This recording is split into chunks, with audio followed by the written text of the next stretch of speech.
Hi guys, and welcome back to my channel. So in today's video I'm going to be sharing with us two perfect recipes for the Christmas season, and not just the Christmas season, any other festive season you might be in and whenever you'll be watching this video.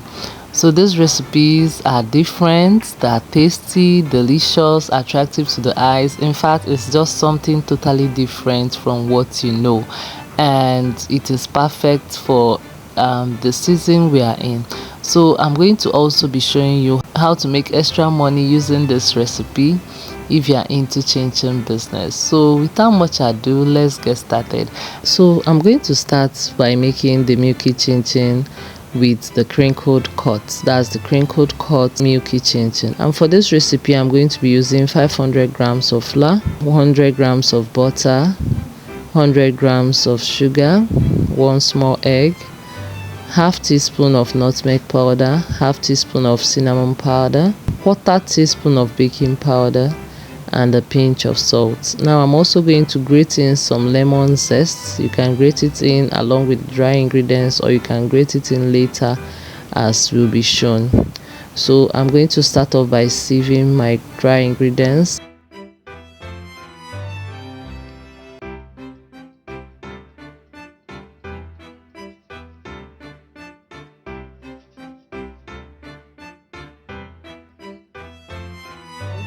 And once I'm done, I'm going to mix up my wet ingredients.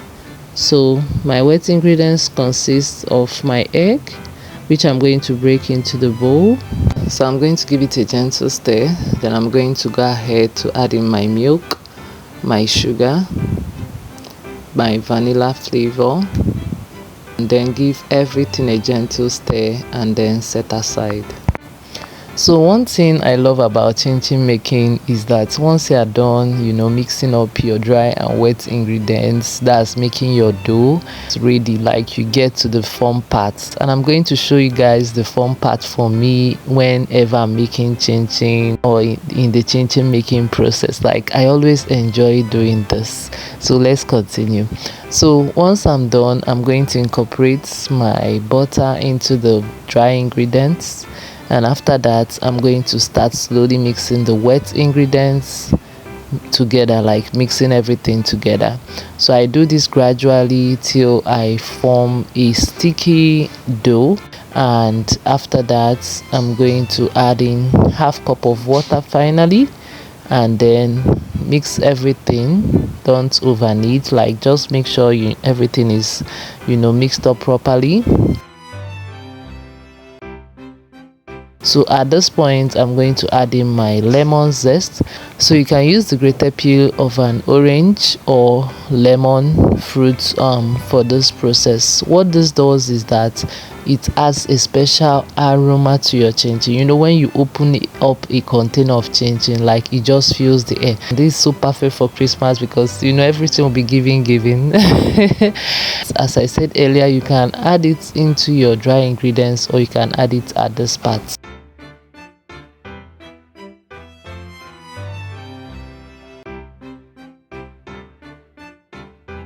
Once that is done, you keep your dough, allow it to rest for at least 15 minutes, and after that you're going to get to the next part, which is the fun part for me, and that is cutting my dough. Guys, I enjoy doing those. Like, it's so therapeutic for me. It's as if all the stress in my life just moves out. Like, I just can't understand. I don't know if anybody feels like this. Don't mind me, I'm just ranting. This Christmas after all. So that's that, guys. So let's move on to creating the special effect on this chinchin, which is the Crinkled-Cut.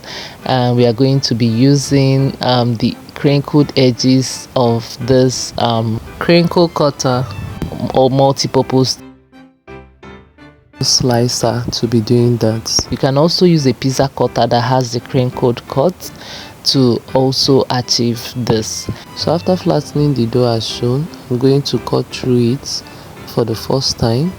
Then after that, I'm going to start using the slicer to just dig into it, like cut it out as shown. Just depress or make a jab on it and forward movement, a downward and forward movement as seen. So I'm doing it this way to make it easy.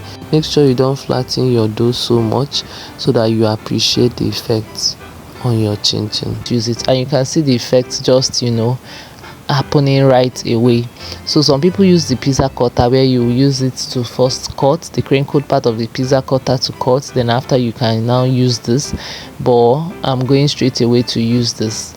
And that's it, guys. That's how to create the special effects using this tool to create the crinkled cut chinchin. So this is the short form of the crinkled cut chinchin. There is a long form I'm going to show you, and I really like the long form because it brings it out so well and it's so obvious. So after my dough is okay, I'm going to just roll it out as shown, and I'm going to start using my edge to cut it right away.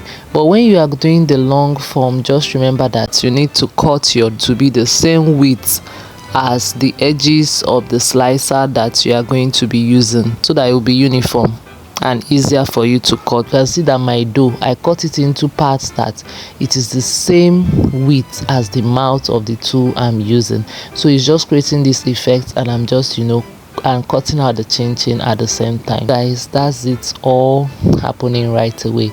So once you make this, it's so attractive to the eyes. People will keep asking you, how did you make it? My children kept asking me, mommy, how did you get this? And that's why I said it's special for Christmas. It's not what I do all the time. So guys, let's get to the frying. So this is the short form or shorter crinkled cuts, and this is the longer crinkled cuts, and you can see it maintains its shape, it maintains its size, it maintains the design. Nothing is lost, and you can see how beautiful it is once it's out of the fire. So that's it, guys. That's how to make the crinkled cut chinchin. So let's get to the second recipe that is perfect for Christmas. For me, this is perfect because for me it's not what I do every day. It's just reserved for this special season of love. So you are going to get another special paste from the chinchin. So the second recipe I'm making is a fruity chinchin, and I'm going to be using blend of fruits, like different fruits to be making it. So that's my pineapple cut out in a plate. That's like a quarter of a pineapple I had in my house.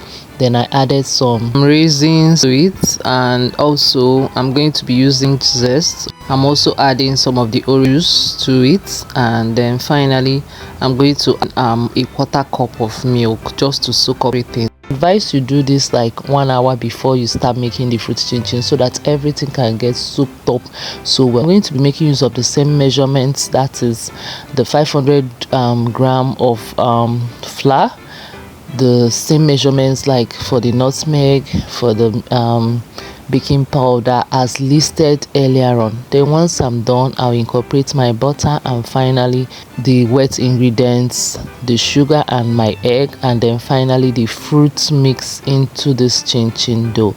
The beauty about this fruity chinchin is that you can make use of any fruit of your choice, be it coconut, bananas, anything you want to use, but not so much. So you can blend it with just a little water to make a puree, like make it to be thick liquid so it doesn't overwater your chinchin dough.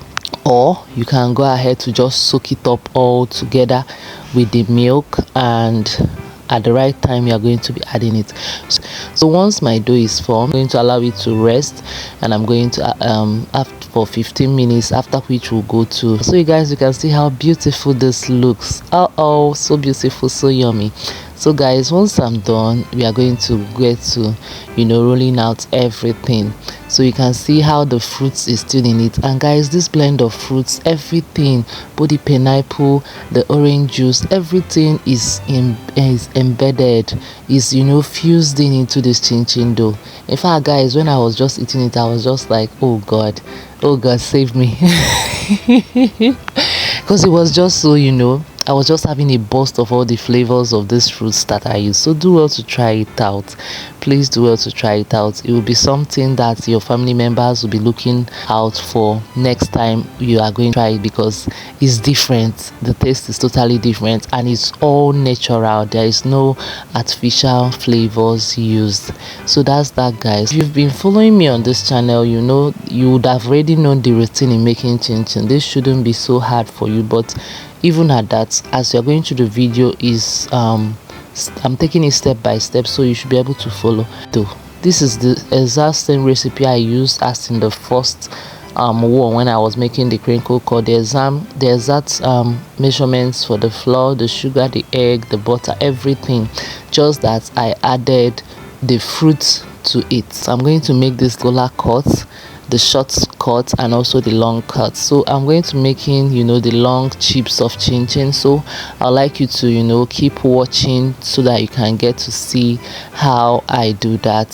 So guys, as you can see, I'm already enjoying the process even while recording the audio of this video, because this cutting, yeah, is just therapeutic. It's just as if it's just, you know, calming my nerves. That's what it does. So tell me, if you're into chinchin business, or if you love making chinchin, which part of chinchin making do you love the most? So while you're at that, kindly give this video a huge thumbs up, go to the comment section and leave me a kind comment about the season, about how your year has been, about, you know, what you feel about this recipe once you've tried it out. Also do well to share to your friends, you know, that enjoy, that would like to try out new recipes this season, and subscribe to my channel if you haven't already done that. So using this next dough, I'm going to show you how to make long chinchin chips. I find this helpful if you are into chinchin business. This is a hack to help you mix the, so if you are cutting the long, or if you want it to be long, what you are going to do is your dough into many parts as possible, depending on the length of the chinchin you want. As you can see, divide it into like 3 thereabouts. It can give me the length of what I want. If I want chips, I'm going to divide my dough into four parts. Now I'm going to divide it and then start cutting across each of the that. I'm not going to take it singly. Go ahead to cut across all the, and you're going to have your beautiful long chinchin chip. So that is it, guys. Going to go ahead to pack everything for frying. Meanwhile, this is all the dough from 8 cups of flour I used. All this from the 4 cups from making the fruity chinchin to the 4 cups from making the crinkle chinchin. So let's now move on. So after frying, I allowed everything down completely, and then we are moving on to packaging. So these are the chinchin already cooled down completely, and here are the Crinkled-Cut chinchin. You can see this. Yes, how yummy. This is our normal fruity chinchin in normal cubes cut. These are the long fruity chinchin chips. You can fruit still infused in it, and these are the long Crinkled-Cut chinchin, and you can see how beautiful it is. So we are going to move on to packaging, and so I'll be using Perfect Cup. Just packaging this for my family. For this, I made it way ahead, but just I'm releasing the video now. So as to how to make extra money from this recipe, what you do is that you keep the markup at 50%. You can also add in, let's say, extra 500 to your labor. So that's how to make extra cash from this, because it's a new product in time. Guys, I'm going to be filling to the 200 gram mark and going to be sealing each of them. Then remember, if you are using make sure you seal the top, because there is a slit at the top. Make sure you seal it off, maybe with your brand stick or with a sellotape. I really like this Perfect Cup seal because it's beautiful, attractive, and it also keeps things airtight. So guys, let me give us a little pep talk at the end of this. So I want you to resolve that 25, you're not going to stay idle for something to do as a young person. I found out that most of my audience 19 to 34 years. There are many businesses you can do even as a stay-at-home mom. I started this business as a stay-at-home mom. Also do that. There are other things you can do. There are plant potato chips business, parfait business, yogurt business, snacks business entirely. And the beautiful thing about it is little capital for you to start up. You just have to know the one you're able to do, take a training on the one you, and gradually you can start up and build your brand for yourself. So do not stay idle. Resolve you will not stay idle in 2025. The other, you don't want to stress yourself comment for business. You can gain soft work from home even as a student mom. Just get something doing. Okay, I don't want to work for anybody. Oya kukuma, start a YouTube channel, social media, start doing some. Before you know it, you get monetized. Before you know it, you need something for yourself. So my word to you this season: stay safe and enjoy the rest of the season of the new year. I love you guys.